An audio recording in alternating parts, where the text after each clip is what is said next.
Hello, c'est Estelle et je vous retrouve aujourd'hui pour vous faire le premier vlog de l'automne. J'ai prévu pour vous un vlog spécial Halloween. Pendant toute la semaine d'Halloween, je vais lire 3 livres avec des créatures paranormales, des ambiances un petit peu spooky. Je vais commencer par lire My Roommate is a Vampire. Celui-là me fait extrêmement envie, notamment par la couverture que je trouve extra. On part donc sur une rom-com et j'espère avoir toutes mes vibes de Vampire Diaries avec celui-là. Ma créature préférée d'Halloween, c'est bel et bien le vampire, donc je devais absolument en inclure un dans cette vidéo. Je vais ensuite lire A Witch Guide to Fake Dating a Demon. Le principe du fake dating avec une sorcière et un démon, je trouve la couverture hyper mimi. Et puis surtout, celui-là promet aussi d'être extrêmement drôle selon les revues Goodreads. On est un peu plus sur du new adulte. Et enfin, je vais lire The Dead Romantic. Celui-là, c'est Alice qui me l'a conseillé. On va plus être sur une histoire de fantôme, les amis. Et je crois que c'est une créature de la nuit un petit peu sous-estimée. On va suivre l'histoire d'une ghostwriter qui va à l'enterrement de son éditeur, sauf qu'en fait son éditeur existe toujours sur Terre avec son fantôme. Il n'arrive pas à passer de l'autre côté. On a des vampires, des sorcières, des démons et des fantômes. Dans ce vlog, les amis, je vais vraiment vous donner mes réactions à chaud, vous dire ce que j'en pense. Donc il y aura malheureusement des spoilers. Après, je vais pas non plus vous raconter tout le livre en détail, mais forcément je vais discuter de certains passages. C'est parti pour My Roommate is a Vampire, oui.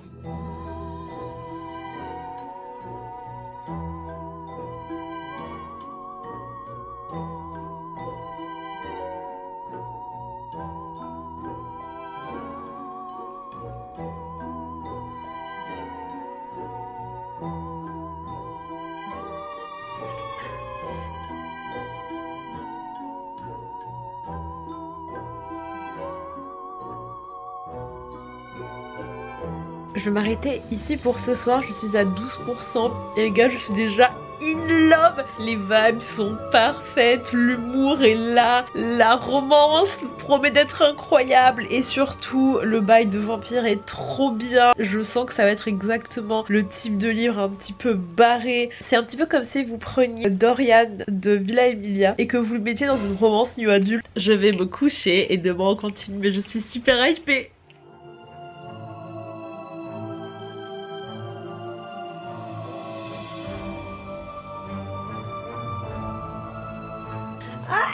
Un plaisir fou.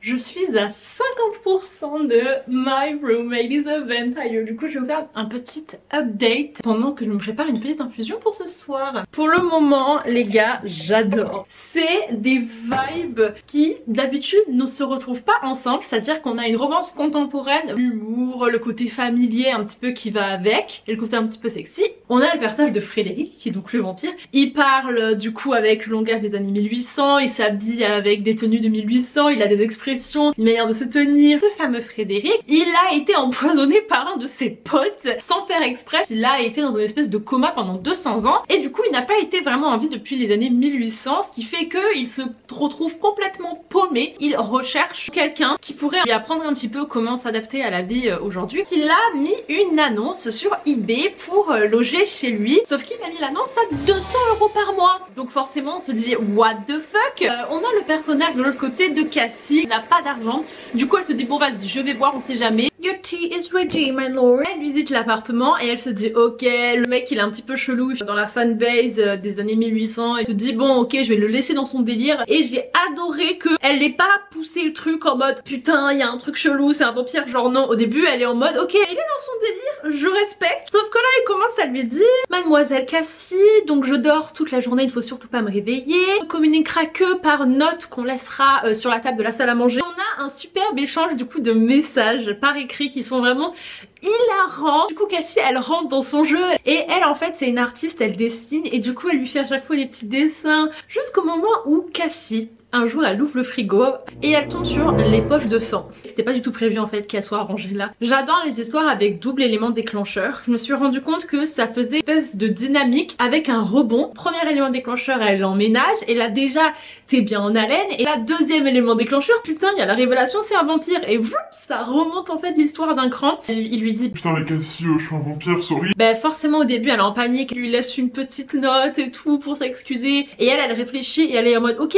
le mec ne m'a jamais fait de mal de quoi que ce soit, il est gentil, j'ai pas l'impression que c'est une personne de méchante tu vois, et puis bon c'est un vampire, c'est pas de sa faute genre Les scènes de reveal de paranormalité, ce sont mes scènes préférées quand je lis des paranormaux, c'est incroyable, tu peux tellement faire varier les réactions de l'humaine, de l'humain en face de toi, c'est une personne que tu connais, que t'apprécies, avec qui t'as même rigolé, d'un coup ton monde se retourne parce que tu te rends compte que c'est pas la personne que tu pensais, mais en même temps enfin c'est la même personne, donc il y a cette peur qui en même temps avec une espèce de complicité que t'as avec la personne, et ceci ne va pas ensemble. Je voulais lire ces livres un petit peu pour rigoler, mais j'aime premier degré. Les personnages sont super attachants. Tout ça pour dire que j'ai aussi repris The Vampire Diaries pour être dans le mood, et j'avais oublié à quel point cette série est fondatrice de ma personne. Il faut savoir que The Vampire Diaries, c'est la série que j'ai commencé à regarder le 8 février 2014.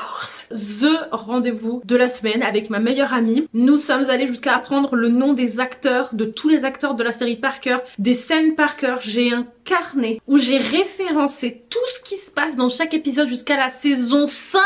Ce n'est pas rien de me relancer dans cette série qui a fait mon adolescence. Donc ce soir je vais regarder The Vampire Diaries.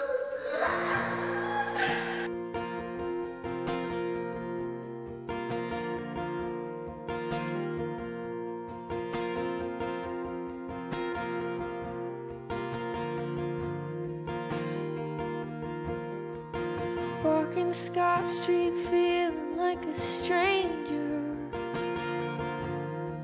with an open heart, open container. I've got a stack of mail and a tall can.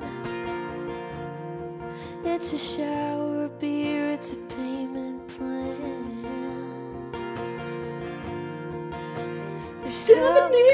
Oui, je suis à la maison de terminer My Roommate is a Vampire. Et les gars, j'ai plein de choses à dire. Ce livre a un goût qui est très appréciable. L'autrice, elle avait une idée et elle s'est fait plaisir, et elle a pas tenté de faire le livre le plus profond du monde. Elle a pas tenté de faire un truc hyper compliqué avec une plume de ouf. Non, elle a fait son truc sans prétention. Elles essayent pas d'impressionner qui que ce soit. Elles ont juste fait plaisir, et c'est typiquement ce livre. La fin était hyper facile. Passe un espèce de rebondissement où t'es 2 secondes en stress et ça se solutionne en 30 secondes, et la solution est un peu ridicule. J'ai un peu rigolé, mais en même temps je me suis dit mais meuf, je relate tellement, genre t'avais juste pas d'idée en fait. L'autrice, elle a su continuer le peps, su continuer à développer la relation entre les deux personnages. Comment ça se fait qu'il y a des vampires et tout, genre on n'est pas du tout rentré en détail, non. On s'en fout en fait, parce qu'on lit le livre pour avoir du fun et pour avoir les vibes de Vampire Diaries. La romance, elle s'est bien développée. On a eu une petite scène mine de rien qui est pas mal développée. C'est très doux, beaucoup de consentement, franchement. Il a peut-être été dans un coma de 200 ans, mais ça lui a pas empêché d'apprendre le consentement entre temps. Sur la fin, on a eu des histoires avec d'autres vampires qui se sont ramenés. Le trope de tiens, bois mon sang, c'est pas grave, t'as le droit, je t'autorise. It's in it. Mesdames et messieurs, A Witch Guide to Fake Dating a Demon. Tonight is party night. Oh, every night when I go to bed, Okay. On voit rien du tout. I'm spending money and I earned it. But when I'm lonely, that's when I'm burning. Do you feel ashamed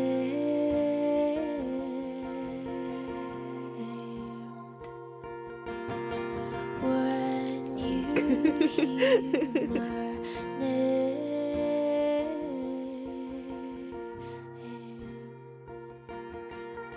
Je suis à 25% de A Witch Fake Dating Guide to Oula, non. Je suis hyper impressionnée pour le moment parce que cette vidéo elle a été vraiment faite pour lire des livres un peu cucul à praline. Mais finalement c'est pas si con. On part sur une sorcière qui est censée avoir énormément de pouvoir. C'est un peu le bail de ah c'est la prophétie. Elle n'arrive pas du tout à maîtriser sa magie, genre elle est un peu nulle. C'est un peu la honte. Sa mère elle est vénère. Elle est tellement nulle qu'un jour alors qu'elle essaie de faire un gâteau, au lieu de faire apparaître de la farine, elle l'appelle un démon. Il y a un démon qui arrive dans son salon. Qu'est-ce que j'ai fait? En échange de son âme, il peut lui faire une faveur que elle a rien à demander. Elle lui dit mais non mais rentre chez toi frérot. Et il lui dit mais je ne peux pas tant que tu m'as pas demandé une faveur et que tu m'as pas donné ton âme. Donc il s'engueule pendant 2 minutes, c'est un petit peu rigolo parce que lui est un peu sexy et tout. En plus il s'appelle Ozruff comme Ruff. Sauf que là il y a la mère qui débarque. La mère qui elle entre dans le salon, elle fait oh my god mais qui est ce charmant jeune homme? Elle panique, la petite Marielle, et elle lui dit ah bah c'est mon mec. Et là la mère elle fait une soirée. Enfin ma fille a un mec. Elle crache le morceau à sa meilleure pote. Elles vont essayer de faire un plan pour qu'il parte. Le petit Ruff en fait il est plutôt sympa. Il lui offre de l'aider avec sa magie. Ouais, tu me fais pitié quoi. Et surtout parce qu'il la trouve cute. Et surtout parce qu'il est touché. Tout le monde ne s'intéresse qu'à elle juste parce qu'elle est supposément la sorcière la plus puissante du monde. Et que du coup elle a l'impression qu'elle est un énorme disappointment pour sa famille. Et du côté de Ruff aussi il y a des problèmes de valeur de soi. Il est réputé comme étant le démon le plus féroce qui a mangé le plus d'âmes. Mais ça fait genre 2-3 ans qu'il a pas trop fait des trucs de ouf. Du coup sa réputation elle est en chute libre. Notamment il y a un autre mec qui se fout de sa gueule en mode mais alors ça fait 3 jours que tu traînes avec une humaine, elle t'a toujours pas offert son âme. Si elle me donne son âme, et bah du coup j'aurai un pouvoir de ouf et ce sera une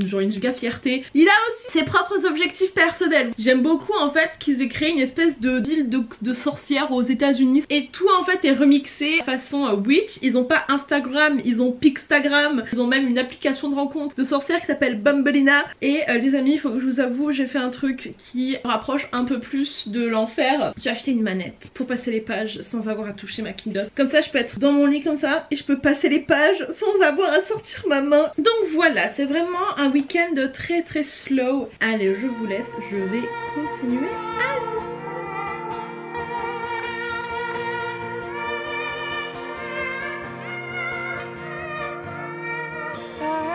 Je vais dire ce que tu veux avec moi.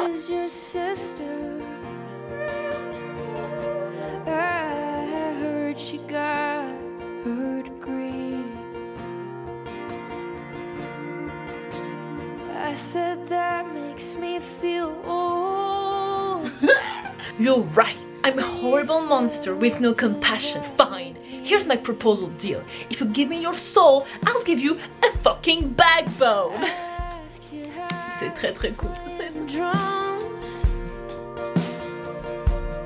said it's too much stuff to carry.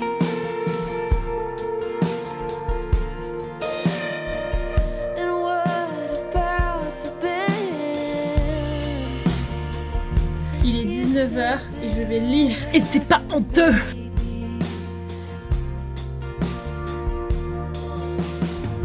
But no matter how hard I've worked, it's never been enough to you. And I'm not a soul learner at all. My nature magic has been powerful from the start. I don't want to be like you. I want to be me.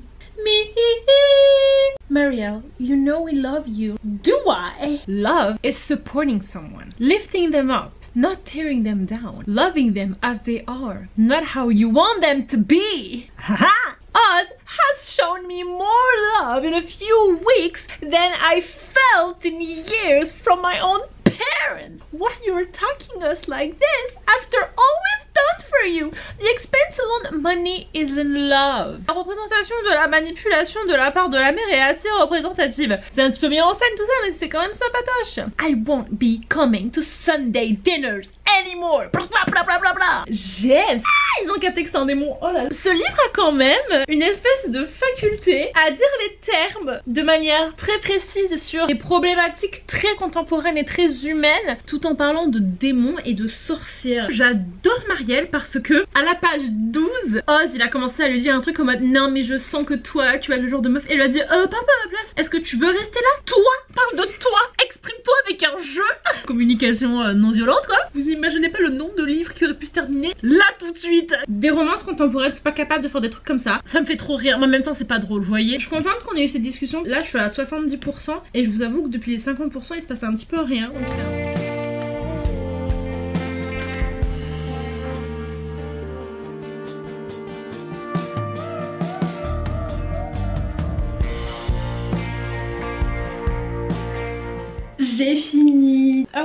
guides to fake dating a demon.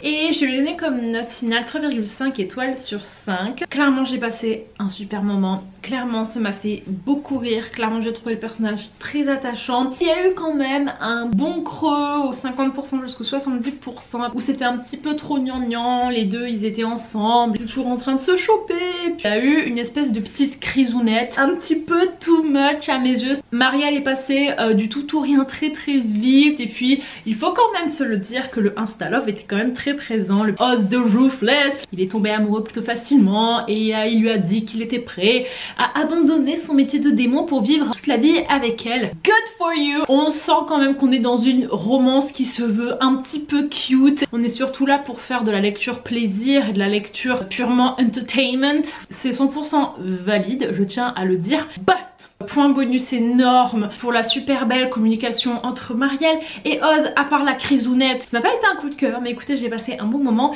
et c'est le plus important et clairement je vous le recommande. And now, ladies and gentlemen, c'est le moment de passer au dernier livre de notre vidéo.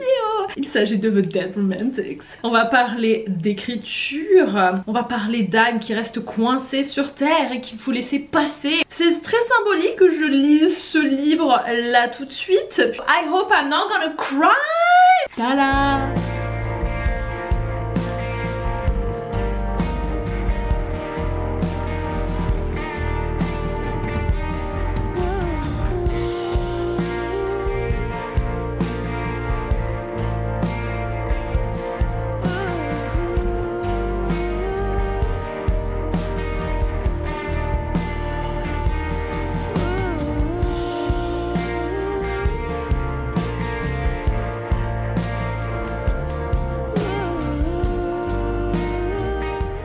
À 20% de The Dead Romantics et ce livre n'est pas du tout, mais pas du tout ce que je pensais qu'il serait. Voilà, c'est l'histoire de Florence. Elle écrit pour cette autrice hyper reconnue qui s'appelle Anne quelque chose. Elle écrit de la romance, sauf qu'elle est dans l'ombre, il n'y a que quelques personnes qui sont au courant. Ça fait un petit moment que la Florence elle est complètement bloquée. Elle en a un petit peu marre d'écrire des romances, notamment elle a toujours rêvé de parler de sa famille. Ses parents travaillent dans des pompes funèbres, la mort ça a toujours été un sujet hyper normal pour eux. Ils sont un petit peu comparés à la famille Adams, mais son ex lui a piqué l'idée et a écrit exactement l'histoire qu'elle voulait écrire. Depuis ce jour-là, elle est complètement bloquée. Du coup, elle va voir son éditeur. Son éditeur a changé. C'est une autre personne qui s'appelle Benji. Il n'est pas au courant qu'elle est ghostwriter parce que le truc, c'est qu'elle est là en tant que assistante de la fameuse Anne. Le nouvel éditeur a l'air de ne pas avoir été mis au courant. Du coup, il fout la pression et elle est en mode oh putain merde, faut que je me bouge pour terminer le livre. Petit pépin dans le plan puisque littéralement le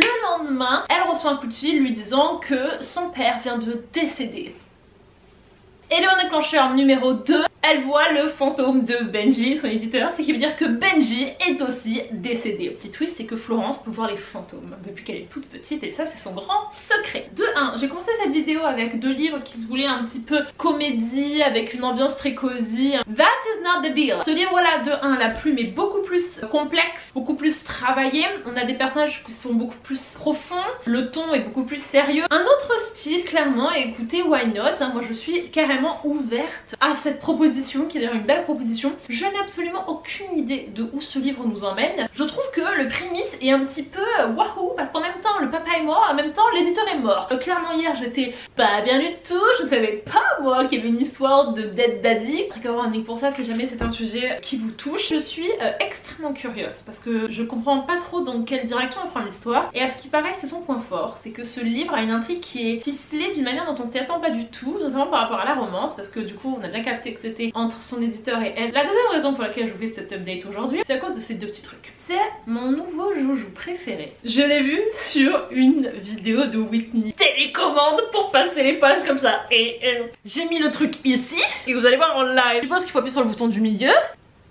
Oh putain la fonction! Non, tu ne peux pas reculer. En gros là toute la journée, depuis lundi, je suis à un stage pour faire des révisions théoriques parce qu'en gros en mars j'aurai mon dernier gros examen théorique qui me permettra ensuite d'avoir ma qualification de premier contrôleur, puisque c'est le but depuis que je suis arrivée à Paris. Donc je fais du 9h 16h tous les jours. Donc le soir j'arrive, je me mets en pyjama, je lis, j'écris, je mange, je regarde un verre d'air, je dodo.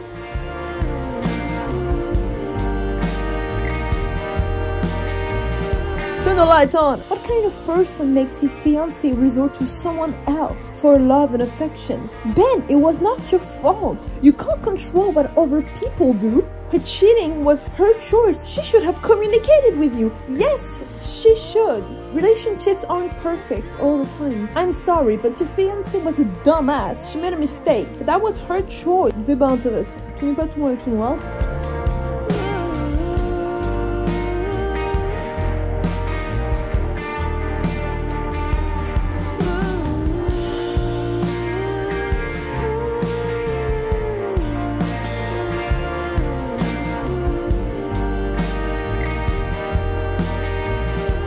Oh, j'ai peur. Hein?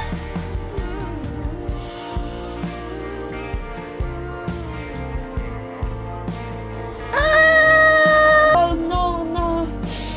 Ah putain, non. Ah, c'était le pire truc. C'est horriblement touchant. Les gars, je ne vous ai tellement rien dit sur ce livre et je pense que c'est mieux comme ça. Je peux juste vous montrer ma gueule. La note va se baser sur les derniers 30%. La scène qui va se passer, c'est le pire qui peut se passer pour moi.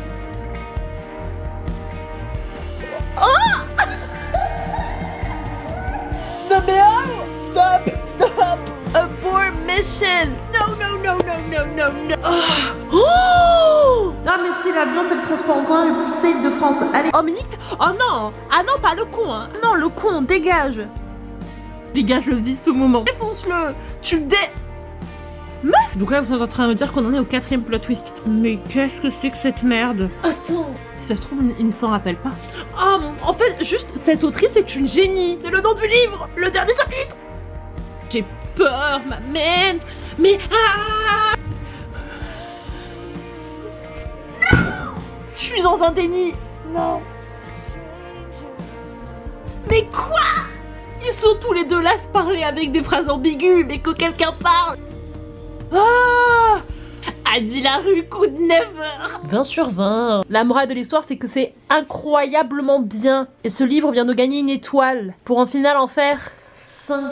Je viens de terminer The Dead Romantic. Mettre des mots sur ce livre, c'est extrêmement compliqué parce que c'est un livre qui est multifacette. Je crois que je viens aussi de comprendre quel était mon style de livre préféré. Bah, c'est ce genre de livre là. C'est le genre de livre qui est unique en son genre, qui existe et qui règne sur son propre univers puisque personne ne fait un truc qui mélange tout ça. Il y a tellement de vibes différentes dans cette histoire, tu peux le lire de tellement de degrés différents et tout a un sens. L'autrice, elle te lance des petites graines au début et à la fin tout germe. C'est comme si en fait tu bouclais une boucle et que tout le livre prenait sens. Tu t'étais pas rendu compte en fait que depuis le début tu marchais quelque part et que d'un coup tu te retournes et que là tu vois depuis le début là où t'étais, vous savez. Il n'y a que en lisant en entier qu'on peut savoir ce qu'on en pense. Parce qu'en fait si tu t'arrêtes au milieu tu n'as rien. Il faut attendre la fin pour avoir la vision complète de la chose et la fin fait aussi le début. On s'en fout des 60 premiers pourcents parce que même s'ils sont géniaux, ils ne peuvent pas être compris sans la fin. Tout ça pour dire que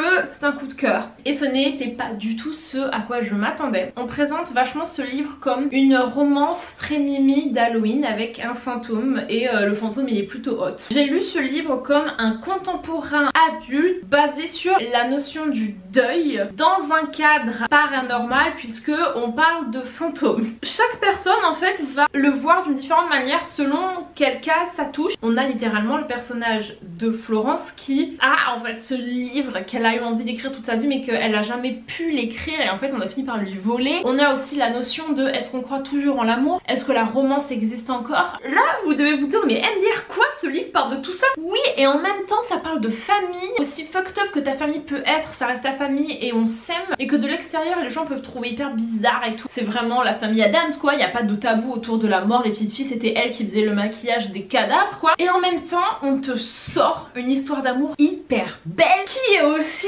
rythmée comme une romance parce que ce livre a un rythme de romance. On a des scènes drôles de romance, on a des moments un petit peu sexy qui sont très bien écrits. C'est comme si t'avais 3 livres mélangés en un. Vraiment, il est riche. Cette vidéo est un succès monumental. Je pensais pas que j'allais autant kiffer cette expérience. J'imaginais pas non plus que Vampire Diaries reviendrait dans ma vie. Ces petits livres là, ils payent pas de mine. Mais putain, le réconfort. J'espère que vous avez aimé ce vlog d'Halloween. Je vous fais des gros bisous et je vous dis à la prochaine vidéo.